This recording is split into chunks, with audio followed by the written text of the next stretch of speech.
Tahu nggak kalau di Tiongkok rumah atau bangunan atau pendopo itu panggilannya beda-beda. Nah, aku mau jelasin hari ini. Nah, kalau untuk tempat tinggal kaisar disebut istana. Kalau Mandarinnya Dian. Nah, makanya kaisar dipanggil Diansha yang mulia. Kalau tempat tinggal para senior disebut Kung. Mereka menyebut dirinya Pengkung, artinya aku atau saya. Nah, kalau orang Tengah dia bilang Pengkung berarti tahu dia dari istana. Kalau warga sipil nggak mungkin bilang Pengkung. Oke, kalau tempat tinggal para bangsawan disebut Fu. Nah, contohnya nih, kalau kapitalis bermarga Chang, tempat tinggalnya disebut Changfu.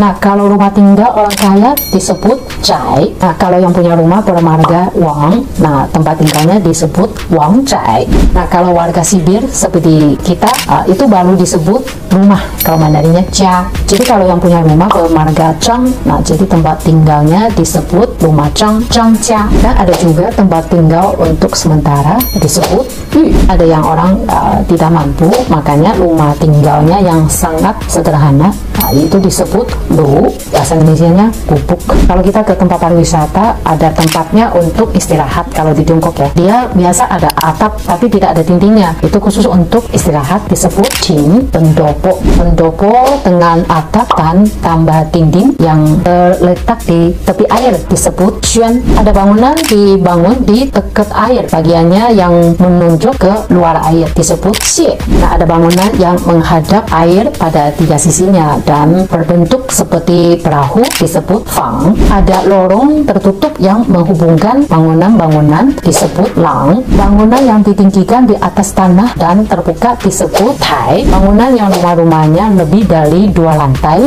disebut Chongwu. Rumah tumpang dinding. Rumah tumpang dinding dengan jendela pada satu atau 2 sisinya disebut Lou. Kalau Lou itu sebenarnya gedung juga, kayak gedung office kan, mungkin dia hanya satu sisi yang punya jendela, satu sisinya dinding doang. Kalau rumah dengan jendela di 4 sisinya disebut Ge. Kalau ruangan umum di dalam rumah disebut Tang, aula. Nah, kalau kamar untuk bekerja, nah mungkin seperti pembantu di belakang disebut Shu. Nah, kalau untuk anak atau tamu atau untuk saudara, biasa di kiri kanan ada kamarnya, itu dipanggilnya Xiang. Kalau untuk tuan rumah laki-laki, mereka biasa tinggal di bagian timur. Nah, tempat tinggalnya dipanggilnya Xiang Timur, Dongxiang. Sebaliknya, tuan rumah perempuan atau istri, dia tinggal di bagian barat. Tempat tinggalnya disebut Xiang Barat, Xinxiang. Kalau udah jelas ya, tempat tinggalnya atau bangunannya namanya berbeda.